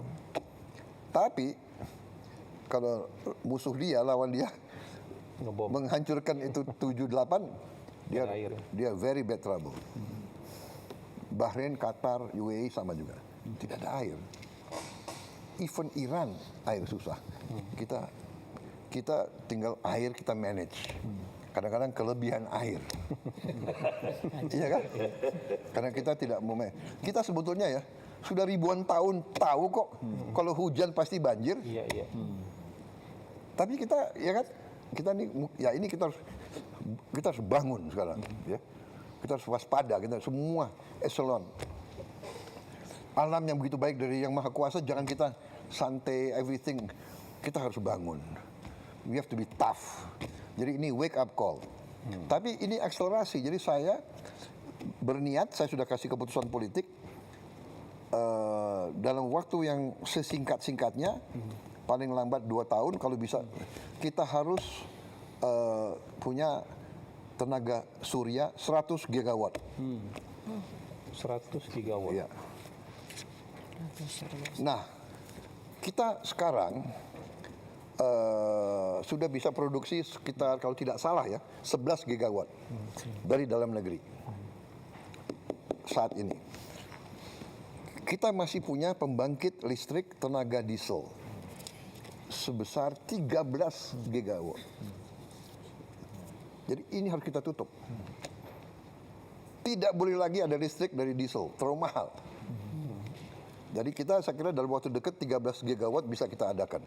Jadi very soon kita tidak akan pakai diesel, solar untuk listrik. Itu penghematan kita pertama. Tapi the whole plan is semua motor kita akan kita konversi menjadi motor listrik. Semua mobil, semua truk, semua traktor harus tenaga listrik. Jadi nanti orang kaya yang punya Lamborghini, Ferrari, silakan lo pakai bensin, lo bayar aja harga dunia. Mau $200, ya kan? Terus lo orang kaya kok. Yang lain kita sudah bikin simulasi. Ternyata si yang naik motor, kalau dia pakai listrik, pengeluarannya tinggal 20%, 1/5. Jadi ini this is our game changer. Ini game changer. Cina, Tiongkok, dia sudah punya 800 gigawatt. Dia the most advanced in tenaga surya. Untuk solar panel. Besar-besar. 100 Wah, saya pernah ingat, saya nggak tahu ya, 10 tahun atau berapa tahun yang lalu saya di Beijing, siang-siang kuning. Kalau nggak salah sebelum Olimpiade itu. Oh iya. Smog. Smognya kuning siang hari. Kita nggak berani keluar. Ya, sekarang Clean. clean. Jadi dia very advanced. Dia punya hydro, kita punya hydro. Hydro lebih mahal dan lebih lama. Kita punya geothermal juga agak lebih lama. Kita punya kita bisa mini hydro agak lumayan, mini hydro.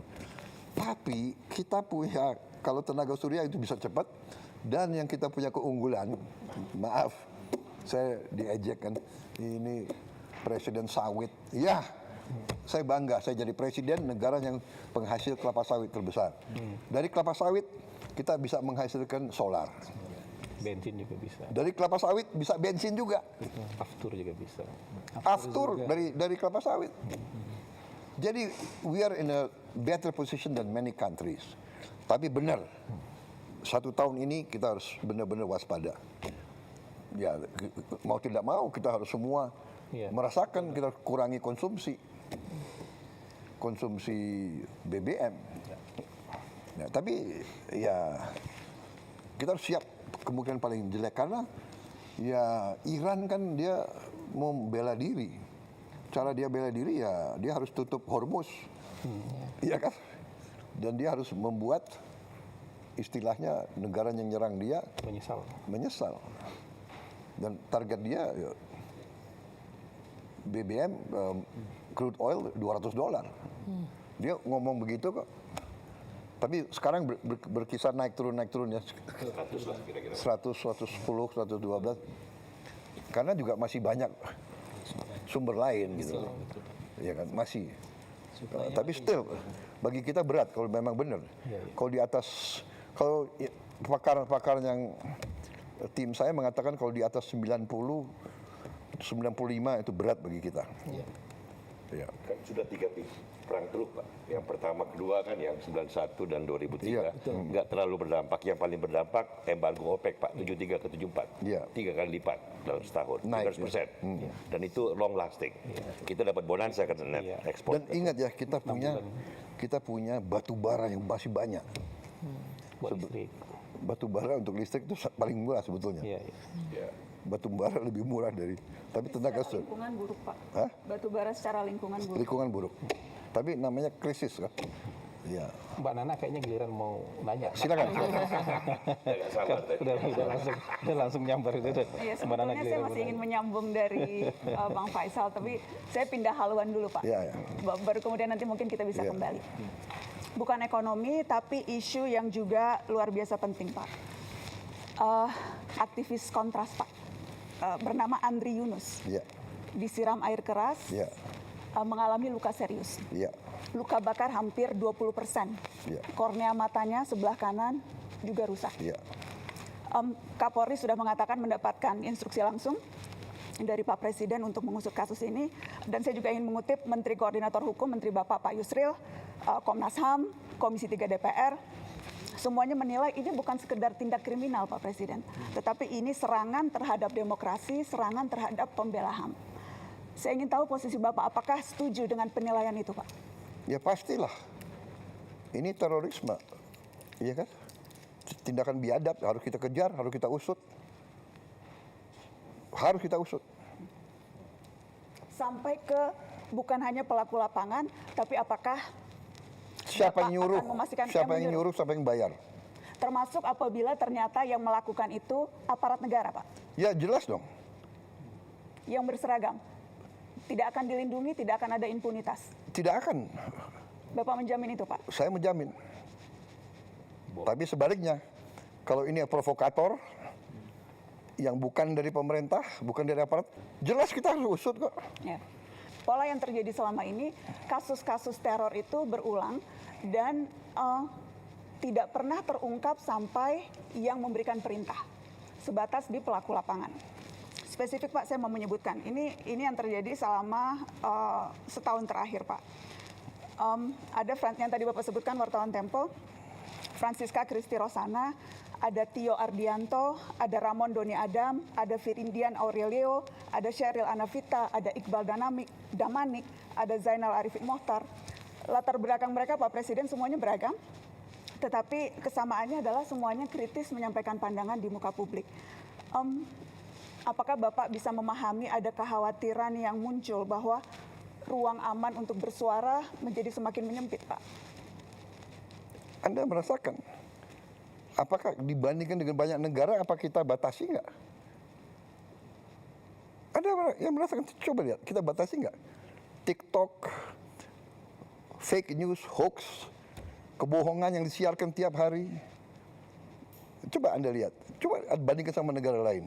Karena yang terjadi adalah dampaknya yang kita lihat Pak, mereka yang bersuara kritis. Iya, tapi kadang-kadang ada orang, Mbak Nana, kita ini bukan anak kecil, kita sudah hidup lama. Kadang-kadang kan ada peristiwa yang justru dibuat seolah, Anda ngerti ya, itu namanya provokasi. Itu ada di buku Mbak Nana, ada di buku intelligence, ada itu.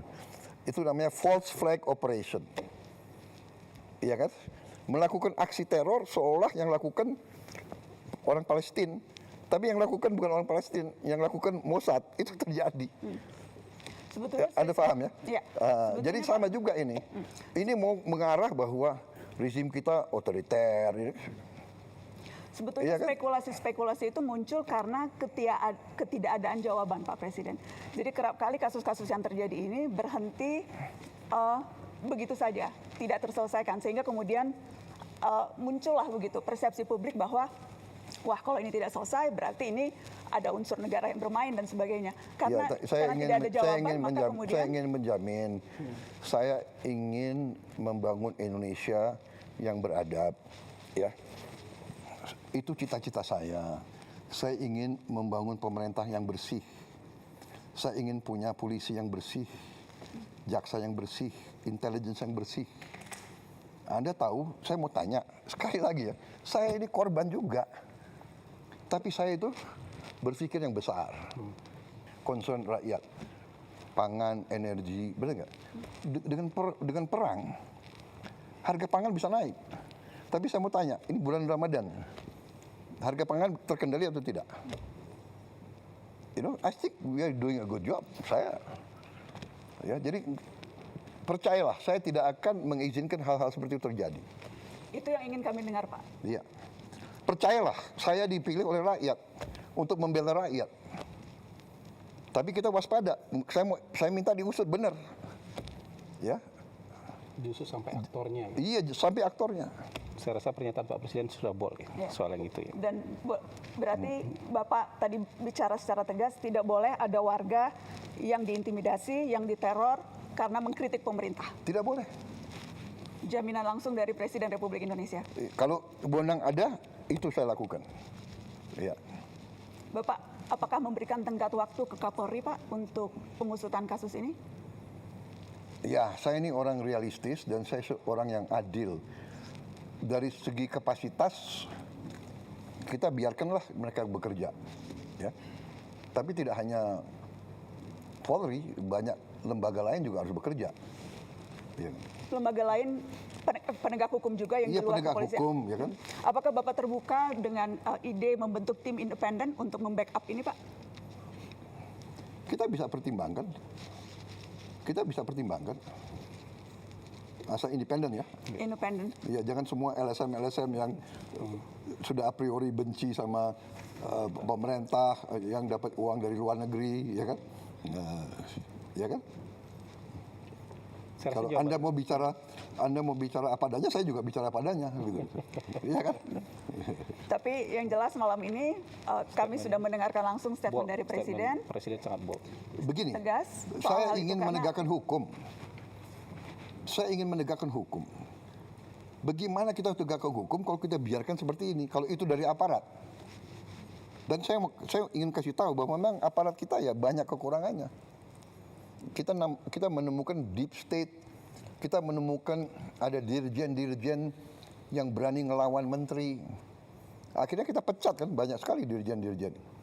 Ada dirjen-dirjen yang merasa untouchable. Ada lembaga-lembaga yang merasa nggak boleh diaudit. Ini pekerjaan tidak ringan.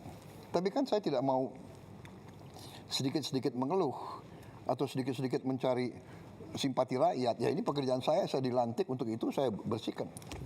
BUMN saya sedang bersihkan. BUMN selama ini salah satu kebobolan kita paling besar. Jadi dari Mbak Nani, memang ini masalah Indonesia gitu loh. Di mana-mana, iya kan? Jadi tapi percayalah bahwa tidak ada niat dari pemerintah, apalagi yang saya pimpin, untuk lakukan seperti itu. Come on, apa sih? Benar nggak? Rakyat kita nggak bodoh. Saya mau ingatkan ya, sampai hari ini rakyat yang di bawah itu dukung saya. Persis yang disampaikan tadi Pak Dede. Iya kan, kalau memang rakyat tidak suka sama saya, bisa turun ke jalan rame-rame. Tapi mereka tahu, kalau rusuh, semua negara yang rugi. Mau ganti saya, tunggu dong, 2029. Jadi negara yang beradab ya. Sabar ya. Iya, sabar. Tapi yang saya lihat, ya Mbak Nana harus objektif juga, ya.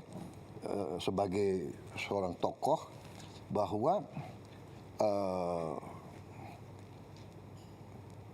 destabilisasi, disinformasi, itu bagian dari bernegara. Jadi ada negara-negara tertentu yang punya keahlian di situ, regime change, color revolution, come on. Masa Anda nggak pernah baca, nggak pernah lihat, ya kan? Asia Tengah. Apakah Bapak membaca kritikan-kritikan yang dilontarkan baik oleh pengamat yang Bapak sebut tidak patriotik seperti tadi pertanyaan Mbak Eno, atau dari orang-orang yang memang selama ini kritis terhadap pemerintah, itu semuanya bermuara pada keinginan untuk regime change, Pak Presiden? Tidak semuanya, saya tidak pernah katakan semuanya. Sebagian Tapi besar. ada, oh jelas ada. Ya kan, jadi begini. Bagaimana Bapak membedakan itu, Pak? Mana yang menurut Bapak memang ini sudah keluar jalurnya, sudah saya ingat begini. istilah Bapak makar waktu dulu bulan Agustus ada demo, dan mana yang memang ya ini sesuatu yang, Ya kan, yang wajar. Jelas waktu Agustus ya jelas makar, dia mau bakar gedung DPR, Kantor gubernur. kantor gubernur. Institusi pemerintahan mau dibakar, dia semakar, bikin kerusuhan, bawa bom molotov, ya kan? Tidak ada LSM yang ribut soal bom molotov. Banyak yang Ada yang protes nggak? menyampaikan, banyak Pak yang Jujur lah. protes, banyak yang Nggak, protes. come on, sudahlah. Banyak yang protes. Jujur, buka rekam jejaknya, rekam Mungkin digitalnya. Tetapi untuk dalam ya, round satunya kita cukupkan dulu ya. Enggak, biar aja. Biar aja, ayo silakan. Oh, iya, kata silakan. Bapak Presiden Ya, biar ya, ya. biar Oh hidup, iya, biar hidup. nggak apa-apa. Ini kesempatan Dalam- bagi saya jawab. Ini Boleh nggak? narik. Betul Pak. Oh iya. Terima kasih kesempatan. Ada yang ribut nggak soal bom molotov? Banyak Pak yang Aduh, Banyak come yang on, ribut. nggak objektif. Banyak yang Nggak ada. Bapak, dan- Ada yang ribut nggak gedung DPR mau dibakar? Banyak Pak, pemberitaan come media on. juga banyak soal itu. Nggak ada itu. Pemberitaan media banyak soal itu, Sedikit. banyak yang mengecam. Iya, saya hormati itu, silakan. Tapi begitu bakar-bakar itu kriminal. Ya. Tapi kenyataannya Pak, ratusan yang ditangkap kemarin itu kebanyakan justru mahasiswa. Ada satu penelitian yang menyebut terbesar sejak zaman reformasi penangkapan yang terjadi pada mahasiswa dan aktivis, Pak. Tetapi provokatornya atau siapapun yang bertanggung jawab, aktor yang menyuruh dan sebagainya itu tidak pernah terungkap, alih-alih dibawa ke pengadilan, Pak Presiden. Ya itu tantangan kita harus cari. Saya baru menjabat berapa tahun? 1,5 tahun. 1,5. Masih ada waktu untuk saya membuktikan? Kami tunggu pembuktian itu, Pak Presiden. Kami tunggu pembuktian itu. Iya. Hah? Jumlah koruptor yang saya tangkap berapa? Come on, ya kan? Percaya, saya sumpah untuk membela rakyat saya. Saya pertaruhkan jiwa saya berkali-kali. Saya tidak rela. Saya tinggalkan negara ini nanti pada saat saya dipanggil Tuhan. Saya tidak rela ini jatuh ke tangan maling-maling, bandit-bandit. Saya tidak rela. Baik, Pak. Ya. Dari Mbak Nana cukup dulu. Sebetulnya masih ingin panjang, cuma masih Nanti banyak round 2 ya, lain. nanti round 2 ya. Karena masih ada Bang Bosman Mardigu yang belum kebagian. Saya mau menjawab itu dengan sangat gamblang. Oh, sangat gampang. Saya senang. Terima kasih, Apa Bapak. saja. Ya. Kalau boleh, saya ingin menyambung satu pertanyaan terkait tadi komunikasi. Tapi saya kira Pak Mardigu Bang belum. Mardigu dulu ya. Bang Mardigu udah nahan. Siap. Udah nahan dari tadi. Soalnya ini orang baru ini. Sabar Pak. Iya. Puasa. Udah. Kayaknya tadi mengumpulkan semua pertanyaan-pertanyaan mau dirangkum jadi sebuah pertanyaan yang Enggak apa-apa, silakan. Debat itu bagus, ya kan? Terima kasih Pak Presiden Bang yang Mardigu. terhormat. Ini undangan pertama saya ke sini, mudah-mudahan bukan yang terakhir Pak. Jadi bagi saya blessing sekali ketemu Bapak, saya bisa mengungkapkan banyak hal. Di sosial media saya sangat aktif sekali dan sangat banyak data yang saya perlukan dan data dari Bapak yang tentunya saya perlukan. Dan saya bertanya tentang geopolitik, di mana kapasitas saya lagi minatnya di sana. Bapak melaksanakan mukadimah itu melakukan perdamaian dunia, karena salah satu di undang-undang kita di mukadimah adalah menjalankan perdamaian dunia. Dan Bapak sering mengajukan menjadi juru damai. Tapi kita tahu Pak, juru damai itu kita harus punya alat tekan Pak. Kita juga punya alat tawar atau apa istilahnya, bargain power atau deterrent power Pak, gitu ya. Nah, sewaktu Bapak join BOP, alat tekan kita apa Pak? Alat tawar kita apa Pak? Karena waktu itu belum perang, Israel dan Amerika belum perang. Sekarang sudah perang Pak. Nah, yang saya tetap fokus, selama Bapak punya alat tawar, kita bisa menjadikan tools itu sebagai penekan untuk perdamaian. Tapi kalau tidak ada, Pak, apakah Bapak masih akan terus bertahan di BOP karena udah jadi board of war atau bagaimana, Pak? Baik, terima kasih. Jadi saya jelaskan ya. Saya jelaskan dalam konteks situasi sesudah 7 Oktober tahun 2023. 7 Oktober 2023. Terjadi serangan oleh Hamas. Hamas, ya. Oh, di malam yang Dan pembalasan dari Israel yang luar biasa. Betul. Bisa dikatakan gila-gilaan itu, ya. 7 Oktober 2023, Bapak. Jadi 2024, 2025 Terus. dihabisin rata Gaza. 80% rata. 70.000 diperkirakan mati. Orang tua, perempuan, anak kecil tidak bersenjata. Apa yang kita bisa buat untuk hentikan itu? Kita coba dengan segala cara, ya. Akhirnya kita dengan berbagai cara kita negosiasi, kita kirim bantuan. Indonesia termasuk yang paling banyak kirim, termasuk ya, salah satu. Tapi yang lain negara-negara Arab yang kaya-kaya juga pasti kirim bantuan yang lebih banyak ya. Tapi kita kirim Hercules banyak sekali.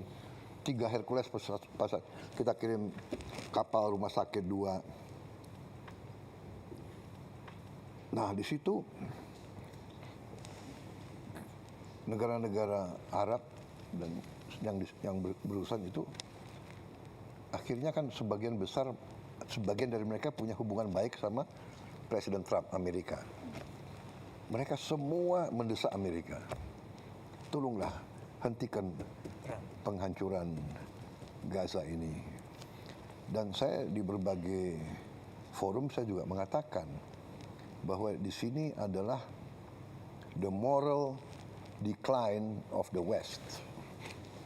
Ya, bahwa negara Barat, waktu itu Amerika sama Eropa jadi satu masih, selalu mengajarkan kepada kita HAM, Ya. selalu mengajarkan kita demokrasi. Saya jarang dengar itu LSM yang kritik pemboman di Gaza itu. Maaf ya, aku boleh sindir juga kan. Kalau yang menyangkut negara Barat nggak mau, mereka terlalu banyak ya. Sekali lagi saya bukan anti Barat loh, tapi I know what's happening, you know. Jadi akhirnya Presiden Trump itu tadinya dia punya cita-cita ingin menjadi presiden yang bawa perdamaian. Betul. Ada Abraham Accords. Tadinya. Iya, iya. Dia sangat mengharapkan dia bisa menyelesaikan masalah-masalah dan dia bisa dapat Nobel Peace Prize. Nah, ini oleh rekan-rekan kita negara-negara Arab waktu itu dan Muslim bahwa kita ingin mendorong Presiden Trump untuk bisa neken Israel untuk hentikan. Karena kalau kita buka terbuka, kalau kita bisa terbuka, hanya Amerika yang bisa nahan Israel. Kemudian waktu di sidang umum PBB di bulan September tahun 2025 kalau tidak salah ya. Saya muncul karena UNGA. saya pembicara ketiga habis Lula, Brazil, Trump, saya. Di situ saya sangat tegas dan juga hari sebelumnya saya juga bicara di forum yang dipimpin oleh Prancis, Emmanuel Macron. Dan di situ negara-negara Barat banyak yang umumkan mengakui Palestina. Ini terobosan besar. Ya. Kalau tidak salah Prancis umumkan, ya kan? Inggris umumkan, banyak negara. Ini terobosan ini. Terobosan luar biasa. Karena semua mau neken supaya Israel hentikan itu. Nah, di situ juga saya tegaskan lagi bahwa the only solution is two-state solution. Sesudah pidato saya, berapa jam kemudian, 8 negara Muslim diundang oleh Donald Trump. Arab Saudi, Uni Arab Emirates, Yordan, Turki, Pakistan, Qatar. Ini fotonya ini. Ya. Sama Jordan, Pak. Iya, sama Jordan. Jadi yang mimpin waktu itu Donald Trump dan Erdogan, dua co-chair the meeting. Jadi di situ Mesir Perdana Menterinya hadir, Pakistan Perdana Menteri, Raja Abdullah sendiri hadir, adiknya MBZ hadir, dia kalau tidak salah duta besar di Washington, saya dan Emir Tamim. Ini juga Menteri Luar Negeri Arab Saudi.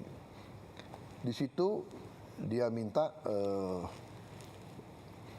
Witkoff nggak salah duduk di belakang itu, nggak kelihatan di belakangnya besan ya. Dia bacakan 21 point plan of Trump. Tak tak tak tak tak tak tak. Kita pelajari, kalau nggak salah ada paragraf ke-19 kalau tidak salah ya. Nah, 19 ya. Dia bicara macam-macam, interface dialog, tapi paragraf ini yang menentukan bagi kita. While Gaza redevelopment advances and when the Palestinian Authority, ya, Palestinian Authority jadi pemerintah yang mimpin Palestina sekarang, reform program is faithfully carried out, the conditions may finally be in place for a credible pathway to Palestinian self-determination and statehood, which we recognize as the aspiration of the Palestinian people. Ke-20, the United States will establish a dialogue between Israel and the Palestinians to agree on a political horizon for peaceful and prosperous coexistence. Jadi, kita lihat, wow, ini 19 dan 20 ada peluang, walaupun kita tahu ini sedikit. Akhirnya kita berdelapan diskusi. Kita dukung ini atau tidak. Akhirnya dalam lobby-lobby sebelum ini kita bilang kita dukung ini. Habis itu Emir Tamim kita tunjuk sebagai juru bicara kita. Akhirnya setelah dibacakan Emir Tamim atas nama kita, karena kita sebelum meeting ini kita sudah dikasih poin. Pak, sorry Pak, ini resolusi UN Council ya Pak? Jadi Iya, resolusi tapi berdasarkan plan itu. Berdasarkan, jadi poin-poin ini poin yang BOP atau poin US Council Pak? Pertama, ada halaman ini ada di poinnya Trump. Oh, oke. Yang dimasukin ke resolusi itu. I see. Nah, akhirnya Emir Tamim bilang, Mr. President, we like your plan. Ya, plannya Trump kan jadi 20, pertama 21, akhirnya jadi 20 dan sebagainya. Tapi anyway, we like your plan. But the problem is not us. The problem is Prime Minister Netanyahu of Israel. Nah, di situ Trump bilang, dia bilang begini, dia lihat ke kita, Emir Tamim kan di sebelah saya, dia let me take care of Prime Minister Netanyahu. Dia, let me take care of Prime Minister. I will convince him. Jadi dia kasih jaminan ke kita, dia yang akan menggait Perdana Menteri Netanyahu. Dan benar, ini kalau nggak salah pertemuannya hari Rabu atau Kamis, Perdana Menteri Israel datang hari Senin dan akhirnya dipanggil ke White House dan akhirnya dia juga terima masalah ini. Dalam perjalanan terjadilah gencatan senjata. Ya, terjadilah gencatan senjata pertama kali. Akhirnya berkuranglah penderitaannya rakyat Gaza. Yang tadinya ribuan mati, akhirnya total dalam 1 tahun gencatan senjata, ya ada pelanggaran, ada mati 600 sampai 700 orang. Yang darinya ribuan tiap minggu. Kemudian buka Rafah, ribuan truk masuk. Bantuan. Ya, sekarang ada 4.200 truk tiap minggu. Kalau tiap truk itu 10 ton, 20 ton ya. Pokoknya sekarang diperkirakan semua rakyat Palestina dapat makan. Bisa diselamatkan. Ini fokus. Tiba-tiba ada konsep Board of Peace, ya kan? Jadi, nah, Board of Peace ternyata rencana itu yang tidak ada Board of Peace itu dimasukin ke Dewan Keamanan. Resolusi Dewan Keamanan. Resolusi 2803 yang tidak diveto oleh siapapun. Berarti Rusia dan Cina ikut mendukung. Walaupun tidak eksplisit. Dia abstain, tapi dia mengizinkan resolusi ini. Nah, itu syarat kita. Jadi syarat saya dari awal, saya akan ikut dalam proses perdamaian. Indonesia siap menyumbang pasukan perdamaian asal disetujui oleh PBB. Akhirnya Board of Peace disetujui oleh PBB. Nah, kita tanya lagi 7 negara Muslim lainnya, bagaimana? Akhirnya kita ambil kesimpulan begini, kalau kita di dalam, mungkin kita bisa pengaruhi dan membantu rakyat Palestina. Kita tahu, tidak gampang. If we are inside, maybe we can help. Dukung rakyat Palestina. Kalau di luar, Pasti nggak bisa. we cannot do. Jadi akhirnya kita putuskan, kita masuk. Oke. Kemudian itu statusnya. Dan saya, ya, jadi saya setuju benar sama yang dikatakan Pak Mardigu. We must have leverage. Kita harus ada posisi tawar. Saya tidak tahu kenapa Indonesia diajak. Kita agak jauh. Tapi mungkin karena kita dianggap salah satu negara Muslim yang besar. Ya, Turki besar, Pakistan besar. Walaupun kita jauh dari situ, kita diajak. Jadi ya saya menjalankan perjuangan bangsa Indonesia dari dulu. Kita selalu membela kemerdekaan Palestina. Dan itu mereka tahu. Dan saya selalu katakan dalam pembicaraan saya dengan tokoh-tokoh Barat, kita akan ikut. Dan kita siap kirim pasukan perdamaian, asal saya bilang, semua pihak setuju keterlibatan Indonesia. Pertama, tokoh-tokoh Palestina. Kedua, semua negara yang terlibat. Mesir, Yordan. Saya katakan tidak hanya Mesir, Yordan, dan bagi saya bilang, Mesir, Yordan, saya juga minta didukung oleh Arab Saudi, Qatar, UAE. Itu mitra-mitra kita kan yang baik. Dan saya juga mengatakan, de facto, Hamas harus menerima kita. Itu saya sampaikan. Karena we want to be a peacekeeping force. Kemudian oleh mereka, kita yang ikut di Board of Peace, itu dikasih kelonggaran. Namanya keterlibatan tiap negara diberi kesempatan sesuai dengan national caveats. Jadi keberatan-keberatan nasional boleh dihormati. Jadi kalau Board of Peace punya banyak kegiatan, negara X, kami mau ikut yang ini, kami nggak mau ikut yang ini. Itu boleh. Ikut serta dalam pasukan perdamaian juga begitu. National caveats. Kita tegas, kita tidak mau terlibat dalam aksi militer terhadap Hamas. Satu. Kedua, kita tidak mau terlibat dalam mengambil senjata di weaponization dari Hamas. Kita tidak mau ikut. Yang kita mau adalah menjaga rakyat sipil dari serangan manapun. Itu komitmen kita. Setelah terjadi perang begini, kita konsultasi, tapi de facto-nya adalah everything on hold. Ya saya sudah umumkan. Menteri Luar Negeri sudah umumkan bahwa sekarang kita tangguhkan on hold. Kita tangguhkan semua. Sampai penjelasan lebih jelas. Ya kalau memang tidak ada suasana damai, bagaimana kita terlibat? Ya, itu pertama. Tapi sekali lagi kita harus hitung benar apa yang bisa kita buat bantu rakyat Palestina. Karena kita memang sangat diharapkan. Rakyat Indonesia, bangsa Indonesia sangat diharapkan oleh orang Palestina. Bantuan kita, makanan kita, bantuan dari Basnas kita luar biasa, besar sekali. Kita siapkan Hercules, tapi barang-barangnya kan dari Basnas, dari rakyat Indonesia itu besar sekali pengaruhnya.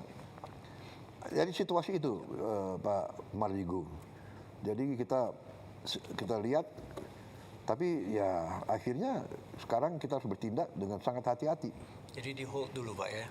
Oh jelas, sudah saya umumkan udah dari minggu lalu. Jadi kalau pasukan perdamaian atau bantuan ya Pak? Karena kan Pembicaraan kayaknya ya Pak. makan kan tetap diperlukan Pak. Iya. Kalau enggak kelaparan lagi kan ya. Kalau bantuan Ya, yang kita hold adalah pasukannya ya. pasukannya. Tapi bantuan pangan, rekonstruksi kan Ya saya kira itu jalan terus terus. jalan ya. Oke.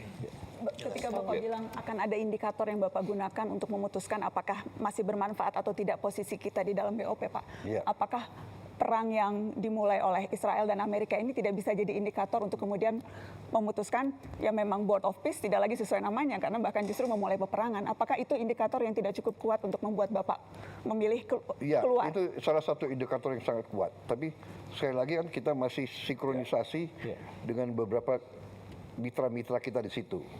Kita akan nanti tanya pendapat Mesir, Yordan, Turki dan sebagainya. Ya, kalau saya boleh usul Pak, Ya. ini kan penting sekali, karena kan semua orang juga bertanya soal ini. It will be unwise kalau kita directly relate masalah bantuan rekonstruksi Palestina dengan dinamika terbaru, karena di BOP kan urusan rekonstruksi Gaza, dan kita berpartner dengan begitu banyak negara yang lain, termasuk yang juga mendapat masalah tanpa sengaja walaupun tidak mau terlibat perang seperti Qatar, Uni Arab. Jadi mereka kan juga harus kita dengar. Karena kita bersahabat kepada semua. Baik, kita break sebentar bisa? Baik.